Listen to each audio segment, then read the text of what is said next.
बांग्लादेश में हिंदुओं को लगातार निशाना बनाया जा रहा है। दीपू चंद्र दास की हत्या के बाद हिंदू समुदाय के लोगों में आक्रोश है। आज दीपू की हत्या के विरोध में हिंदू संगठनों और अल्पसंख्यक समूहों ने प्रदर्शन किया। लोगों ने कट्टरपंथियों के इस करतूत के लिए यूनुस सरकार को जिम्मेदार ठहराया, क्योंकि उसी की शय पर ये सब जिहादी गैंग मासूम हिंदुओं को निशाना बना रहे हैं। और अब तो बांग्लादेश में नई इस्लामिक फोर्स खड़ी हो गई है, जो हिंदुओं और हिंदुस्तान को लेकर जबरदस्त नफरत फैला रही है। ढाका से लेकर दिल्ली तक जिहादी रूट मैप कैसे तैयार हो रहा है, उसे समझने के लिए हमारी एक खास रिपोर्ट देखिए। इस्लामिक फोर्स इन बांग्लादेश, इसका सबसे विभत्स चेहरा ये है। इस्लामिक फोर्स के कट्टरपंथियों ने हिंदू दीपू दास को बीच चौराहे पर लटकाया और जलाकर मार डाला। इस्लामिक फोर्स इन बांग्लादेश, इसका दूसरा और सबसे खतरनाक चेहरा ये है। इस्लामिक फोर्स के कट्टरपंथी उस्मान हादी के सुपुर्दे खाक होते ही मजहबी नारों के साथ बांग्लादेश की संसद में घुस गए, संसद पर कब्जे की कोशिश शुरू कर दी।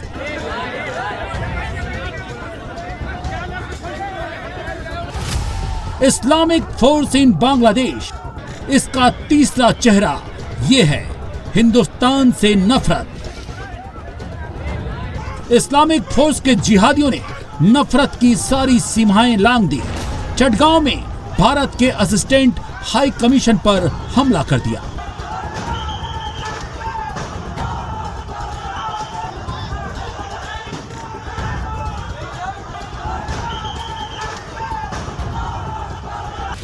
इस्लामिक फोर्स इन बांग्लादेश, इसका चौथा चेहरा ये है।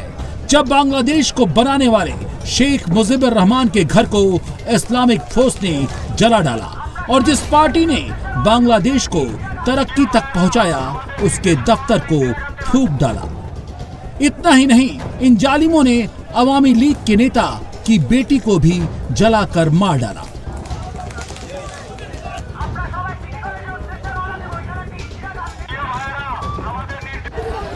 बांग्लादेश में इस्लामिक फोर्स खड़ी हो चुकी है। बांग्लादेश जल रहा है, सिर्फ नफरत का निजाम चल रहा है। ना आर्मी है, ना पुलिस है, ना कोई सरकार है, सिर्फ इस्लामिक फोर्स का जुल्म और अत्याचार है।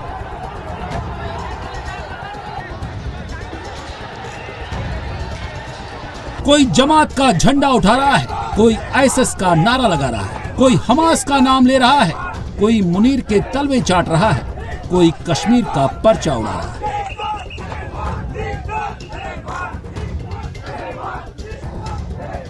इन सब का मकसद एक है, बांग्लादेश में इस्लामिक फोर्स की हुकूमत। अब इस्लामिक फोर्स ने भारत विरोधी उस्मान हादी का पोस्टर लॉन्च कर दिया है।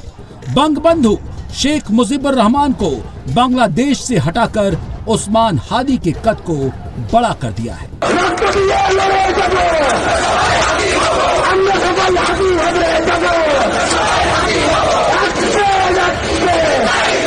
इनका मकसद बांग्लादेश नहीं है, इनका मकसद सिर्फ और सिर्फ इस्लामिक फोर्स है।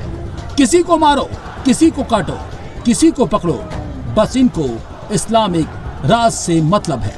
इनके लिए बांग्ला प्राइड ढकोसला है और सबसे आगे इस्लामी राज है। और यही बांग्लादेश की इस्लामिक फोर्स का सबसे डराने वाला थॉट है।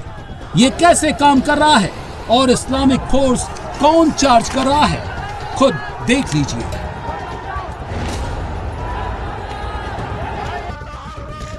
यह है आतंकी संगठन अंसारुल्लाह बांग्ला टीम, एबीटी का चीफ जसीमुद्दीन रहमानी, जो ढाका की सड़कों पर खुलेआम नफरत फैला रहा है और भारत और हिंदुओं के खिलाफ बांग्लादेशियों को भड़का रहा है।